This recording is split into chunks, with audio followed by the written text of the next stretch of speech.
Welcome, Multichain Nation. Today, we're thrilled to have Jeroen from Centrifuge, a platform for tokenized real-world assets on-chain using Axelar. It's great to have you, Jeroen. Yeah, thanks for having me. Excited for Thank, today. thank you for being here. Let's get into it. Tell us, how is Centrifuge utilizing Axelar? Yeah, absolutely. So let me give a little bit of context of what is Centrifuge trying to do, and then talk about how we're using Axelar. So, like you mentioned already, the Centrifuge is building a platform for tokenized real-world assets. We've been doing that since 2017, about kind of starting with the early ideas that so we have this new infrastructure, we have DeFi, we have blockchains. You can do a lot of interesting stuff with that, and it brings a lot of value. But back then, like back 2017, is very disconnected from the real world. Anything out there, what we would call off chain, but really what is most of kind of everything we know today was not accessible in crypto in blockchain. So this was even before like real world assets were a thing. So what was the idea there is, well, there is a lot of assets that have some value in traditional finance in the current system, that we can kind of connect to DeFi, connect to crypto, bring on chain, and then use in all sorts of new ways. So that's really the idea of like tokenizing real assets, and what we've been doing since then, basically. Um, but what we also notice is, when you get into this business, there's really two sides to this. So there is investors that are basically looking to buy real assets, like get exposure to real assets, right? So nowadays, it's a lot of people buying, for example, T-bill tokens. So we're getting exposure to treasury bills as a diversification of like just crypto. But then on the other side, you have borrowers. So basically, businesses that have real assets that have some value that they want to tokenize and bring on chain. Um, and if they're doing that, they're mainly doing it, or one of the reasons they're doing it is to get new liquidity, to get new investors for their real assets. Um, and the first question they will ask, right, is like, okay, so if I tokenize this, where am I going to tokenize it? Am I going to do that on Ethereum? Am I going to do this on Base? Or am I going to do this on Arbitrum? Um, which 6 years ago was a very simple answer. Like you do it on Ethereum mainnet. And so that's what we started doing. We launched on Ethereum years ago. That's where we scaled our kind of initial protocol. But then we realized, well, times are changing. Like we're becoming like this multi-chain future is not just a future anymore. It's actually a reality. And the last few months, that's been very, very clear, right? Like TVL and across DeFi has grown significantly, especially on Base, for example. Like there's a lot of activity there. And so like RWA businesses, they now want to launch not just on Ethereum, but they want to launch on Base and Arbitrum and all these other blockchains. Well, they can launch separately, but that's a lot of work. Like they need to tokenize it on each different chain, manage each different chains, and especially because with like real assets, these are permission tokens, so you can't just use like standard EC20 bridges. So it's a lot of like work to manage. And so that's kind of where Centrifuge comes in, and where we work with Axelar, and I think we've built something that's really exciting and really helps take this to the next level, which is kind of a protocol that can be deployed on any EVM blockchain that can be used to tokenize real assets. But then an issuer just connects to one entry point. So an issuer goes to Centrifuge chain, which is an app chain. They tokenize assets there, and then they use our multi-chain protocol to get liquidity, to get investors anywhere. And so that is happening entirely for Axelar, where we've just built like this protocol on top, but really it's using Axelar to connect to all of these different blockchains. And so doing that would have been impossible without Axelar, because we would need to kind of build these connections ourselves everywhere and make that secure and make that decentralized and so on. So yeah, it's really a perfect fit, I think, to solve a lot of different problems. Yeah, it's a lot of problems in there too, because you're not only just taking real world assets and tokenizing them, you have to make tokens talk with other coins, tokens, other blockchains, and it's a whole communication that in itself is a big hurdle. Just the communication between chains is a whole problem with itself. And it's nice to have a platform that you can utilize and use just to make that easy for Centrifuge. And I'm sure in a developer standpoint, they're thinking, okay, this is a lot to take on. I need to know a efficient, effective, safe way to make this happen. So can you share with us a little bit of the developer experience of implementing XR's technology? Yeah, absolutely. I think so. what I personally think is most important when we're building smart contracts, right? So it's code that is dealing with real users' money, and if there's an issue in the code, users are going to lose money, which is the number one thing we want to avoid. And so I think the best way to build these kind of systems, to build these kind of protocols, is by keeping them as simple as possible. And I think that's really where Axelar shines compared to all the others, even though it has a very huge breadth of features, like it supports all these different things, and you're launching a lot of exciting things in the last 6 months. The basic core of Axelar is still very simple. And I think that is so important, not just for security, but also for us to integrate. So like for us, like the integration between our protocol and Axelar in the Solidity side, I think it's like a 20-line contract or something. Like meaning it's a very simple integration, which meant that the developer experience was great. Like we didn't have to do that much work, but also it meant that like it's very secure, it works very well, and it kind of accomplishes what it needs to do. So I think that's really exciting and really important. The other thing I'd mention is like well, like cross-chain communication is obviously a very complicated topic, and can sometimes be really hard to understand what is going on. Right, like if you're just doing a ERC20 transfer on Etherscan, it's very simple. Like you transfer from one wallet to another, you look at Etherscan and you see it moving. Right, like there's no doubt about what's happening there. With cross-chain, there's obviously a lot more complexity involved. And so I think you did a really great job building an Axelar scan. So we're always communicating between like Centrifuge and all these other EVM blockchains. And like through Axelar scan and already on like on testnet when we were developing this, it was really clear to understand what was going on and maybe what was not working, and what we had to do to fix that. So I think having that from the start, like something we could work with, that we can view, and also users if they need to can take a look at, really made it a lot easier and helped us to build and get this live sooner. Yeah, that's one of my other points I was trying to get on too is, what's Axar making possible for Centrifuge? And you hit it right on the head, the cross-chain communication, the interoperability, having different ways of transferring tokens between these chains as easy as possible. I mean, 20 lines of code to implement something. I mean, if you're not a developer listening to this, that's like music to developers' ears. I only have to actually read 20 lines. It's like, imagine getting a whole book with only like one page to read. That's the beauty of it. Yeah. And I guess I want to also learn more about the workflow of Centrifuge and Axelar. So a user logs onto Centrifuge, and what's happening on their front end and what's happening on the back end. Yeah. So if you think about it from an RBA, from the borrower side, right? So like, or there is two users here basically, to simplify. You have the borrower side that like has as RWAs, and then the investor side that wants to buy RWAs. So the borrower basically, they go to the Centrifuge app, they connect to the Centrifuge chain with their EVM wallet or another wallet, and they basically create a new pool, so a pool of real assets, and then launch this pool on different networks. So when I say launch, that basically means they click a button, they pay a transaction fee, sends a message over Axelar GNP to the target blockchain, that then like goes to our contract basically, and then does all the magic. Like it creates an ERC20 token, it connects it to our new vault and all of this stuff. But really, so like the issuer, the borrower, they just connect the Centrifuge, and they can launch this and manage this on anything from that one place. So that's kind of one side.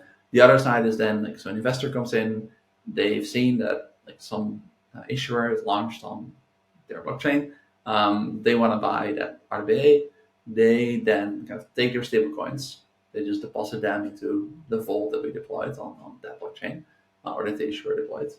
And then that again just sends a message over Axelar back to Centrifuge. The issuer then basically receives the investments, they basically process it, they execute it, and that sends a message back. And then the user can basically receive the token, receive the RWA.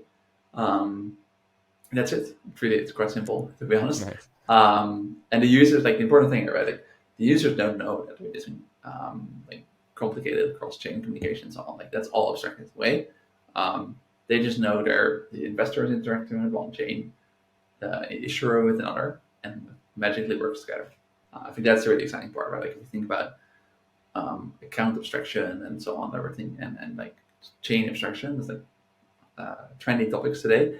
Um, like a lot of this is reality. Like this is already working today, and a user doesn't know that they're communicating with different blockchains. So I think it's a perfect example there. That's the thing too. It's Axelar really helps solve that UX problem through the back end, but solved in the front end too, just because you don't have to ask them to sign 100 transactions to talk to different chains. It's kind of just enter Centrifuge, do what you want, and it's done. And remove that barrier of really understanding the technology behind everything else, because back in the day it's how it was. Back in the day, a couple of years ago, right? And the Yeah, crypto it just moves so fast. But back in the day, you'd have to get your wallet, find some type of bridge, sign a transaction on both ends, and then make sure it's gone through the bridge appropriately, trust the bridge provider. It's just a whole mess of things. And having to worry about that as a person who's crypto savvy, I think it still freaks me out. I'm like, did it go through? Did it actually happen? Is yeah, my transaction there?